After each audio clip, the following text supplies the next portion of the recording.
Alright, here I am again doing my second video right here in Memphis, Tennessee on Elvis Presley Boulevard. Looking across the street from Graceland is the archives and the museum where all of Elvis's memorabilia, cars, gold records, some cool stuff is kept. I'm gonna turn around and face this way. We're starting at the south end of the home. This is the famous wall that he had put up shortly after he moved in. If you look over here, this is just a grassy area where Elvis was known to ride his horses and go out and drive a lot of his ATVs and different cars. If you look way, way, way in the back, that is where the garden is, and actually where he is buried along with his father, mother, and grandmother. Moving down, you can actually see it's a really long gate. It's a pretty big property. It's several acres. Elvis Presley's career began in 1954 at Sun Studios, where he walked in and wanted to record a song for his mother. The lady working at the desk took down his name, and she liked him so much, she held on to his information. But it wouldn't be until about a year later to where he got a call from Sun asking him to come in. And he did a jam session hours into the night. And Sam Phillips was not pleased. And as they were wrapping it up, Elvis just kind of started singing a song that we all know now as That's Alright. It was actually written by another artist, but Elvis's version of it, with its rock and roll type theme, just caught the attention of Sam Phillips, who just quickly ran out and was just amazed by what he was hearing and realized that was the sound he had been looking for. And they did a couple more takes, just a few takes, and they cut a record.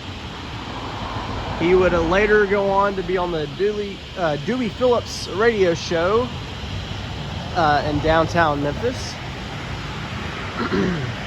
where people were calling in non-stop to hear this new song and wondering who this artist was. At the time, the studio was located at the Cheska Hotel in downtown Memphis on South Main Street. Once Elvis did that, he became big locally, and he started to record more songs. And I mean, Elvis just pretty much blew up overnight. His RCA actually bought his record from Sam Phillips for, I think it was a whopping $30,000, which at the time was the most expensive contract ever paid for an artist. Sam Phillips would go ahead and down the road and use that money to save his recording studio and record artists like Jerry Lee Lewis and many more. If I zoom in here, you can actually see the driveway leading up to the house. It's got the two lions Elvis had put there. And if you look just all up and down the fence, I mean, you just see all the fans. I mean, ever since Elvis lived here, people have been writing on these gates. It's just remarkable. I mean, there isn't like a square inch left to write anything. Elvis just transcended all music and the culture and rock and roll, and just he changed. I mean, he created rock and roll. You know, he's known as the king of rock and roll. You know, here we got a historical marker saying that he was born January 8, 1935, the son of Vernon and Gladys Presley. Said he moved to Memphis in 1948. He was 13 when he moved to Memphis. He attended Hume's junior high and high school, where he entered a talent show, and that's when he first became popular. People didn't know that this shy young guy from Tupelo, Mississippi could sing. If we move a little closer, I actually can zoom in and give you a better picture of the house. Now, I've actually done the tour here. It's one of my favorite tours I've ever done. I've toured the White House. I've been to some pretty cool places, but it is really remarkable. It's beautiful. Yeah, there's horses, there's a indoor racquetball court, swimming pool. Inside, he's got a billiard room, TV room. I mean, it's just a lot of really cool stuff. One of the most iconic, I think, symbols of rock and roll, if you take a look here, are the gates of Graceland. You've heard the song "Walking in Memphis." He says he followed the ghost of Elvis and watched him walk right through the gates of Graceland. These gates Elvis actually purchased and had put up himself. They're beautiful if you look at them.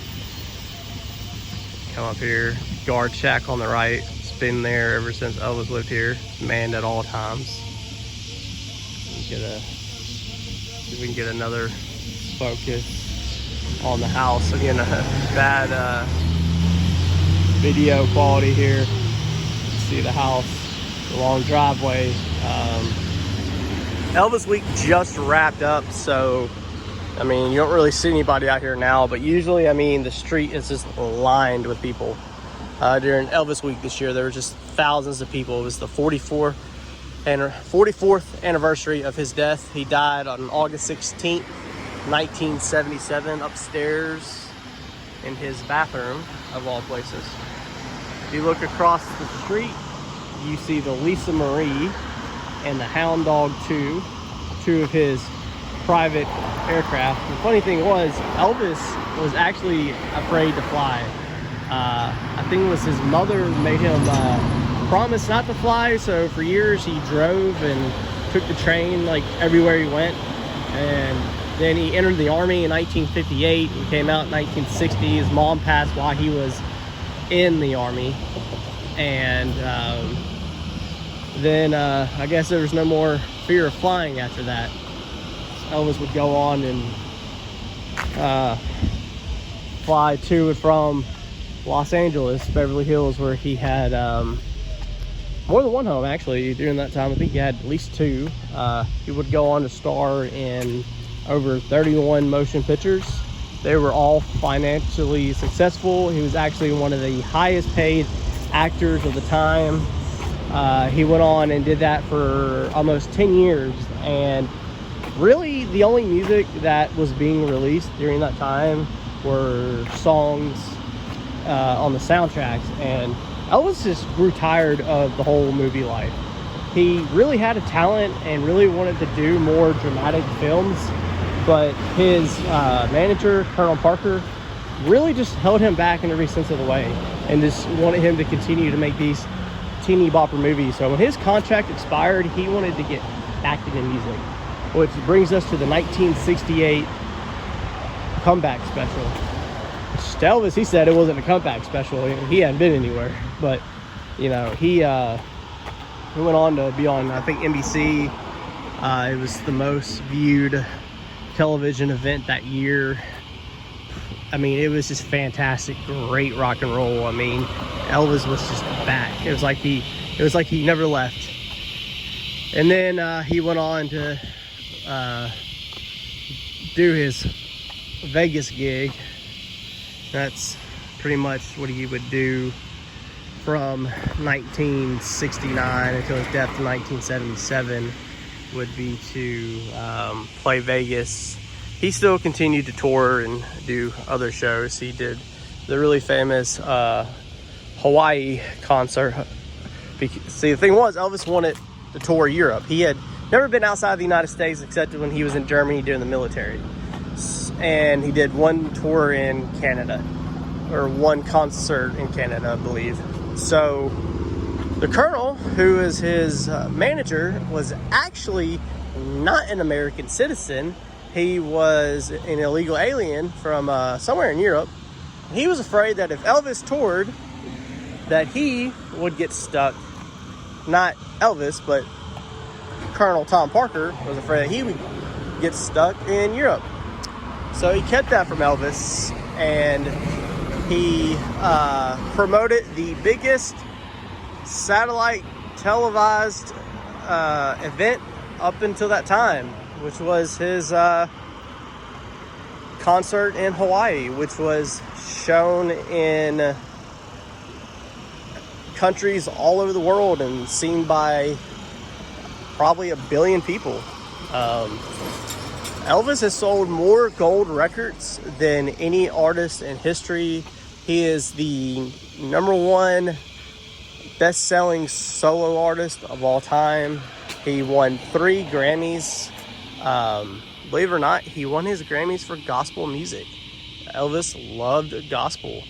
That's where he learned to sing, in the church. It's one of the places, at least. And he just always had a love and heart for gospel. I mean, his whole career was just fantastic. I mean, yes, I believe he could have done so much more had he not been held back by Colonel Tom Parker.